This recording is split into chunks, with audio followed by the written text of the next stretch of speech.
हमारा आत्मा दहल गया जब हम सो के उठे कि ये क्या देखे। उसके बाद फिर उन्होंने त्योहारा जो है वो शक्ति का दुरुपयोग कर रहे हैं, वो शक्ति का दुरुपयोग बहुत कर रहे हैं। लेकिन भैया हम निर्दोष हैं, उस सिर्फ हम ही को नहीं, उस सब को बस में कर लेते हैं। मेरे आत्मा को शरीर से निकाल कर करके दूसरी आत्मा को प्रवेश करके अनसंट बात बोलवा करके उनको रिकॉर्ड कर करके की ताकि इसका बेइज्जती करवाए। लेकिन बेइज्जती का हमको कोई परवाह नहीं होता, क्योंकि हम सत्य हैं। उन्होंने तो शरीर से आत्मा को निकाल करके कोई दूसरा आत्मा को भी प्रवेश करवा देते हैं।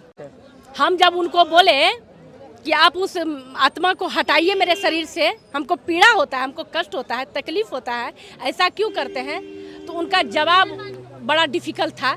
जो जवाब हम आपसे क्या बोलें, बोलने में भी अच्छा नहीं लगता है। नमस्कार दोस्तों, दर्शक न्यूज़ 24 में आप सब लोगों का बहुत बहुत स्वागत है। दोस्तों आज हम आप लोगों को फिर से एक बड़ी हैरत अंगेज कहानी से रूबरू करवाने जा रहे हैं। अभी हम महाकुंभ 2025 में मौजूद हैं। ऐसे में बिहार की रहने वाली एक माता जी हमें मिल गई और माता जी काफ़ी देर से मिन्नतें कर रही थी कि भैया हमारी एक समस्या है, वो हम आम लोगों को बीच में रखना चाहते हैं। दरअसल माता जी का कहना ये है कि कोई अघोरी तांत्रिक है जिन्होंने माता जी को अपने बस में कर रखा है, यानी कि इनके मन को, इनके चित्त को बस में कर रखा है और साथ ही इनके सपनों में आता है, बहुत सारी उलझुल हरकतें करता है, यानी कि वो सारी हरकतें करता है जो सुनने में लोगों को बुरी लगे। और साथ ही इनकी चल संपत्ति पर उसकी नज़र है, उसको हथियाने के लिए वो कई तरह के हथकंडे अपनाया है।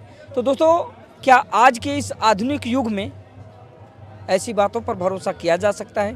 क्या हकीकत में ये सब कुछ संभव है या फिर नहीं है? तो आइए माता जी से बातचीत करते हैं और उनसे ही जानने और समझने का प्रयास करते हैं कि दरअसल क्या कुछ मामला है इनका पूरा, और ये क्या हमसे और आपसे बताना चाहती है। माता जी क्या नाम हुआ आपका? मेरा नाम निशा हुआ। कहाँ से हैं आप? हम बिहार से हैं। बिहार से ऐसे झारखंड में रहते हैं। झारखंड में रहते, मतलब रहने वाली बिहार के झारखंड में रहते हाँ, हैं। रहते हैं। अच्छा, आपने बताया कि किसी अघोरी तांत्रिक ने आपको परेशान कर रखा है, आपको बस में कर रखा है। क्या कुछ मामला था पूरा? मेरे को ही बस में नहीं करके रखा है। हाँ। वो अपना शक्ति का दुरुपयोग करते हैं। अच्छा। उन्होंने साधना कर रखा है। हाँ। वो तांत्रिक हैं। हाँ। लेकिन तांत्रिक जो होता है ना, लोग थोड़ा सोचता है कि गलत चीज़ है, मगर ये तांत्रिक गलत चीज़ नहीं होता है। तांत्रिक एक व्यवस्था है। तांत्रिक बहुत अच्छा चीज़ होता है, मगर तंत्र को अच्छा के लिए किया जाए तब वो तंत्र अच्छा है। अगर उसको बुरा किया जाए तो वो अच्छा नहीं है। मेरे घर के बगल में कोई एक पंडित जी रहते थे, वो 5 साल से मेरे पास रहते थे। कोई दिक्कत परेशानी नहीं था, अगर छोटा मोटा होगा भी तो पता नहीं चलता था। मगर वो जब उनके घर आए तब उन्होंने, चूँकि उनको भूत वर्तमान भविष्य सब पता होता है ना, साधना जो करता है उनको सब पता होता है। उनको तो सब पता चल गया कि हम लोग क्या है नहीं है। हम लोग सीधे सपट्टे टाइप के आदमी थे, उतना जानते नहीं थे। वो हम लोग उनका मान सम्मान किए, क्योंकि ये जानते थे कि वो किसी के गुरु हैं, वो गुरु दीक्षा देते हैं सभी को। अच्छा, वो अघोरी रहने वाले कहाँ के हैं? वो आरा के रहने वाले हैं। बिहार के। आपकी कैसे मुलाकात हुई? वो मेरे घर के बगल में आए थे, हम लोग 2-4 जन मिले थे और उनसे हम कुछ नहीं, ऐसे ही पूछे कि भैया हमको लड़का लिखा हुआ है, बस इतने ही पूछे थे। अब इसमें आपको जो कहना है कहिए। लड़के नहीं है क्या आप? नहीं, 2 लड़की थी। पूछे, वो हमको कोई इंटरेस्ट नहीं था, लेकिन लड़के की चाह थी। हाँ, एक तो थी कि लड़का लिखा हुआ है, बस इतने ही हम पूछे थे। दोस्तों कहानी कुछ ऐसी है कि माता जी भी बिहार की रहने वाली हैं और जो अघोरी तांत्रिक है वो भी बिहार के आरा छपरा के रहने वाले हैं। माता जी के घर के पास वो किसी के घर में कुछ अपने रिलेटिव घर में आए थे, तो माता जी उनके पास जाती हैं और पूछती हैं कि महाराज जी मेरी 2 लड़कियां हैं, लेकिन अगला वंश चलाने के लिए मुझे एक लड़का चाहिए, तो क्या मेरे योग में लड़का लिखा है? बस वहीं से इस कहानी की शुरुआत होती है। फिर आगे क्या होता है? उन्होंने बोला कि हाँ लिखा हुआ है। आप अपना डेट ऑफ बर्थ व्यवस्था करके दीजिए। हम पहले ज़माने में तो मतलब जन्म टिप्पण वगैरह लोग नहीं रखते थे, लेकिन मेरे एक चाची हैं जो उनकी एक लड़की है जो हमारे ही उम्र की है, 1 सप्ताह की छोटा बड़ा है। उनसे हम ले करके अपना जन्म टिप्पण दिए। मेरा बाल बच्चा पति सबका जन्म टिप्पण देखा उन्होंने। वो ज्योतिषी भी थे, बस उन्होंने सब उल्टा कर दिया। यानी कि मेरा जो चीज़ था उन्होंने रख लिया और अपना चीज़ था जो उसने हमको दे दिया, और तब से मेरा सब उल्टा होने लगा। उन्होंने बोला कि हम आपको भगवान से कनेक्ट करवाते हैं, आपको भगवान से जो मांगना है मांगिए। तो भगवान से लोग तो अच्छा चीज़ ही मांगेगा, कोई गलत चीज़ तो नहीं मांगेगा। बस हम बोले भाई चलो ये इतने बड़े संत हैं, इन्होंने हमको भगवान से कनेक्ट करवा रहे हैं, तो चलो ठीक है। हम बोले भगवान मेरा सब अच्छा कीजिएगा। बस उन्होंने हमको ये लिखवा दिया और बोला कि माचिस से फिर उन्होंने हमको जलवा दिया, और वही कागज़ को उन्होंने अपने हाथ में घसवा लिया। उनके हाथ में जाके लिखा गया कि भगवान अच्छा कीजिएगा। उनके हाथ आपने लिखा तो वो यहाँ लिख गया, उनके हाथ में लिखा गया। अच्छा अच्छा, क्योंकि उन्होंने अपने हाथ में घसवा लिया ना, हाँ। उनके हाथ में जाके लिखा गया। ठीक। उस समय हम समझ नहीं पाए। हाँ। दूसरे बार फिर बुद्धि विनाश है, शत्रु विनाश है जो होता है, माँ बंगलामुखी का उन्होंने हम शत्रु को खत्म करने के लिए उन्होंने ब्रह्मा का बाण चलाया है हम लोग के ऊपर, जो कि हमको ब्रह्मा जी से दर्शन भी हुआ। जब उन्होंने चलाया ब्रह्मा जी का बाण, सपन में नहीं, हम आँख से देखे, ब्रह्मा जी को देखे। शंकर भगवान से भी हमारा दर्शन हुआ, उन्होंने भी बोला, ब्रह्मा जी से बात हुआ, दोनों आपस में बात कर रहे थे कि इसके साथ बहुत गलत हुआ है। हमारा आत्मा दहल गया जब हम सो के उठे कि ये क्या देखे। उसके बाद फिर उन्होंने त्योहारा जो है सपने में माँ शीतला माँ को कह के भेज दिया, वचन लेकर के कि जाओ उसे बोल दो, मतलब बोलने के लिए भेजा। हमको बोला कि तुम अब कितना कुछ करोगी, भगवान को दया नहीं आएगा। तो हम एक चीज़ बताना, पूरा देश के गुरु को बताना चाहते हैं, क्या गुरु ऐसे होते हैं? क्या गुरु का ऐसा काम करना चाहिए? हम गुरु पे कुछ गलत नहीं बोल रहे हैं। गुरु हमने गुरु सोच के ही तो उनको इज्जत किए, मान सम्मान किए। भगवान ने उनको हम सोचा, लेकिन क्या भगवान का यही काम है कि उसके अच्छाई को जला दो? यहाँ कुंभ इतना लोग आए हैं पुण्य कमाने के लिए, अब मेरे कुंभ को ही, मेरे मतलब पुण्य को ही उन्होंने नष्ट कर दिया। तो अब हम उनको हम 1000 बार फोन करके पूछे कि आप इसका निराकरण बताइए, तो वो और हमको परेशान करते हैं। इतना बड़ा बड़ा भौरा भेज देते हैं, उसके साथ जादू टोना करके भेजते हैं। हम उस भौरा को देखते हैं, बेहोश हो जाते हैं, उल्टी होने लगता है, चक्कर लगने लगता है, माथा घूमने लगता है, तबीयत खराब होने लगता है, हम बोल नहीं पा रहे हैं। अच्छा, वो अघोरी थे, ये आप जानते कि वो अघोरी थे?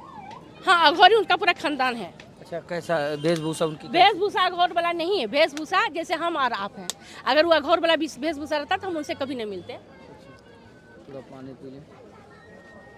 हम उनसे कभी नहीं बोलते, मतलब मिलवे नहीं करते। अच्छा अच्छा, जब से मतलब कि उनसे हम सोचे कि किसी गुरु से, यानी कि आप अपनी अच्छाई के लिए उनसे ये सारी क्रिया करवाई और उसने उसका फायदा उठा लिया? कुछ भी नहीं। हाँ। उन्होंने किया है, हम कुछ नहीं उनसे करवाए हैं। तो कैसे जो है उन्होंने अपने मन से, अपना लालच, अपना लोभ से ऐसा किया है। अच्छा, उन्होंने अपना, अच्छा एक चीज बताते हैं, उनके मन में खोट नहीं था तो उन्होंने मेरा जलवाया क्यों माचिस से? उनके मन में खोट नहीं था तो माँ बंगलामुखी का मंत्र क्यों ऐसा किया? अरे उन्होंने तो शरीर से आत्मा को निकाल करके कोई दूसरा आत्मा को भी प्रवेश करवा देते हैं। किसी दूसरे की आत्मा को शरीर से निकाल के दूसरे आत्मा? हाँ, सब हम सब कुछ देख पाते हैं, सब कुछ समझ पाते हैं, ऐसा नहीं, हम सब कुछ देख। संभव है? हाँ संभव है, बहुत संभव है। ऐसा हुआ है आपके साथ? हमारे साथ ऐसा हो रहा है, होगा क्या, हो रहा है, हम वो कष्ट झेल रहे हैं। यानी आपके शरीर में किसी दूसरे की जब चाहते हैं हमारे आत्मा को अपने बस में कर लेते हैं, आत्मा को बस में कर रहे हैं। जब मेरा आत्मा को अपने बस में रखेगा तो फिर हम क्या, हम तो कुछ नहीं, हम तो एक मुर्दा के समान है। क्या गुरु का यही काम है? इसीलिए हम यहाँ के प्रधानमंत्री जो नरेंद्र मोदी हैं, आदित्य योगीनाथ हैं, जितने जितने बड़े स्टार हैं, जितने जितने भी हैं, हमको सुरक्षा चाहिए और कुछ नहीं। उनको सिर्फ भगवान से नफरत है, वो चाहते नहीं है कि भगवान का भक्ति करें, पूजा करें। आपने कहा कि वो हमारी आत्मा को जब चाहते हैं दूसरे की आत्मा में कर देते, दूसरे की आत्मा हमारी आत्मा में कर देते हैं। फिर आपने सपनों अपने का कुछ जिक्र किया कि सपनों में मेरे शरीर में उन्होंने आत्मा को भेजा था, हमने आँख से देखा था।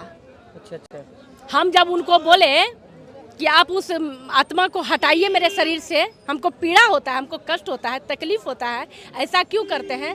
तो उनका जवाब बड़ा डिफिकल्ट था। जो जवाब हम आपसे क्या बोलें, बोलने में भी अच्छा नहीं लगता है। हम किसी गुरु का अपमान करना नहीं चाहते हैं। मेरा ये अब क्या बोला उतना अच्छा से हमको याद नहीं है, लेकिन उन्होंने जो भी हमारे साथ कर रहे हैं बहुत बुरा कर रहा है। सपने में आके क्या क्या क्या हुआ, क्या सपना में आके खतरनाक खतरनाक सपना दिखाना, डराना, ऐसे लगता है कि हार्ट फेल हो जाएगा। सुबह सो के उठते हैं फुट फुट के खाली रोते हैं। मतलब मानसिक, शारीरिक, आर्थिक, सामाजिक, पारिवारिक हर एक चीज़ से हमको तोड़ दिया है। बस हम आज जो यहाँ पे खड़े हैं, आज जो हम आपसे बात कर रहे हैं, कोई न कोई किसी का कृपा होगा जो हम आपसे बात कर पा रहे हैं। क्या इस देश में बेटी के लिए जगह नहीं? क्या बेटी के साथ यही किया जाता है? अरे नारी को तो लोग पूजता है और वो उसका दुरुपयोग कर रहा है। वो हमरा दुरुपयोग क्या करे, वो शक्ति का दुरुपयोग कर रहे हैं। वो शक्ति का दुरुपयोग बहुत कर रहे हैं। अगर वो इस शक्ति का सदुपयोग करे तो कल्याण हो जाएगा। लेकिन भैया हम निर्दोष हैं, हमरा इसमें कोई दोष है। बस मेरा एक ही दोष है कि हमने उनको भगवान माना और उनका मान सम्मान इज्जत किया। बस यही इसका दोष समझिए, जो समझिए, और कोई बात नहीं। लेकिन उन्होंने लिखवा के अच्छाई को क्यों जलवाया? उन्होंने ब्रह्मा का बाण क्यों चलाया? उन्होंने माँ बगला बुखी का बुद्धि विनाशाय के मंत्र का उजाप करके सिद्ध करके माला का लॉकेट पहनने क्यों दिया? ये तीनों चीज का सबूत मेरे पास है। और उन्होंने जब जान गया कि इसको सब पता चल गया तो मेरे आत्मा को शरीर से निकाल कर करके दूसरी आत्मा को प्रवेश करके अनसंट बात बोलवा करके उनको रिकॉर्ड कर करके की ताकि इसका बेइज्जती करवाए। लेकिन बेइज्जती का हमको कोई परवाह नहीं होता, क्योंकि हम सत्य हैं तो हम सत्य हैं। हमारे साथ जो हुआ है, जो हो रहा है, हमको सुरक्षा चाहिए। हमको सरकार का नाम क्या है? उनका नाम है आराक रहने वाला डंडी बाबा, और उसमें उनकी बीबी का भी पूरा योगदान है। बीबी का नाम जानते हैं? बीबी का नाम है सोनी मिश्रा। बिहार के मुख्यमंत्री नीतीश कुमार जी हैं, तो उनसे क्या कुछ आग्रह करेंगे आप बिहार के रहने वाले? नीतीश कुमार जी से भी यही आग्रह करेंगे कि ऐसा सब गुरु को थोड़ा सबक सिखाए कि गलत ना करे। महाकुंभ में आप आई थी तो किस आस से आई थी कि कोई हमारी रक्षा करे, कोई हमें बचाए? हम देखिए, जो उन्होंने किया तो बहुत बुरा है। आपको भी बोलेंगे तो डर जाएंगे आप, इसलिए मेरे तक रहने दीजिए, ईश्वर तक रहने दीजिए। क्या कीजिएगा सुन के? बताइए, आप निश्चिंत रहिए। लेकिन जो मेरा ये मैटर सुनेंगे, जो गुरु संत हैं, वो उनको खुद पता चल जाएगा कि उन्होंने बहुत बड़ा दुष्ट नीति किया है हमारे साथ। अच्छा, समझे? हम उनके बाल बच्चा प्रति, पत्नी के प्रति कभी गलत नहीं सोचे। हम आज भी नहीं सोचते हैं। हम बहुत उनको समझाएं, उनके पत्नी से भी मिलना चाहे, उनके परिवार से मिलना चाहे, कोई हमारे पास नहीं। उन्होंने सभी के बुद्धि को बस में कर लेता है, सभी को। हमारे ही हम क्या वशीकरण करते हैं। उस सिर्फ हम ही को नहीं, उस सब को बस में कर लेते हैं। आपके ऊपर भी वशीकरण किया? लीजिए, मेरे दिलो दिमाग को बस में उन्होंने रखा था कुछ दिन अपने बस में करके, लेकिन मेरे पास उनका चलता उलता उतना अब है नहीं। क्योंकि हम सत्य बोलते हैं, सत्य करते हैं, सच सुनना पसंद करते हैं और सत्य राह पे चलते हैं। ठीक है, हमसे गलती हुआ, हम नहीं जान पाए कि वो अघोरी थे। शारीरिक आपको उन्होंने जो है बस में करके या फिर आपके ऊपर तंत्र विद्या करके उन्होंने शारीरिक प्रताड़ना दी, मानसिक प्रताड़ना दी, है ना? और मतलब कैसे उनसे मिले हैं मात्र 3 बार, हम 2-3 बार। 15 से 20 मिनट हमारा भेंट हुआ है सभी के सामने में, कोई सुना में नहीं, अलग से नहीं हुआ है। उन्होंने गलत मेरे साथ कोई ऐसे जिस्मानी दोस्ती वो नहीं किया है। देखिए, किसी का हम आरोप नहीं लगा सकते। सपने में लेकिन सपने में उन्होंने हमको बहुत परेशान करता है। जो आपने बताया कि जो इंसान दिन भर धर्म का ही काम करेगा, अच्छा ही काम करेगा, उस सपने क्यों खराब देखेगा? ये पहले बताइए। माता जी, सपने में उन्होंने जैसे कि आपने कहा कि कुछ जिस्मानी उन्होंने कुछ हमारे साथ नहीं किया है, नहीं किसी को, लेकिन सपने में आपने कहा कि वो सपने में आते हैं हमें बस में। उनका मेन है कि दौलत को हड़पना। तो सपने में आपके साथ ऐसी कुछ नहीं। सपने में क्या? सपने में मतलब बहुत खतरनाक सपना दिखाना, जो कि आप उठ के पानी नहीं पी सकते हैं उस सपना देख करके। कि आपको धर्म से विमुख कर दिए, कोई चीज देखती है तो आप गंदा देखती हो। हाँ, गंदा देखना, गंदा मतलब अच्छा सपना का नसीब ही भूल गए। उन्होंने, उनके यहाँ से मिठाई आया था कुछ, हमको पता नहीं था, लेकिन जब हम मिठाई खाए थे तो उस समय तो पता नहीं चला। वो उल्टा बात करवाने के लिए मिठाई खिलाया गया था। उसमें वो निगेटिव एनर्जी, निगेटिव शक्ति था, जो वो शक्ति आज भी मेरे शरीर से निकला नहीं है।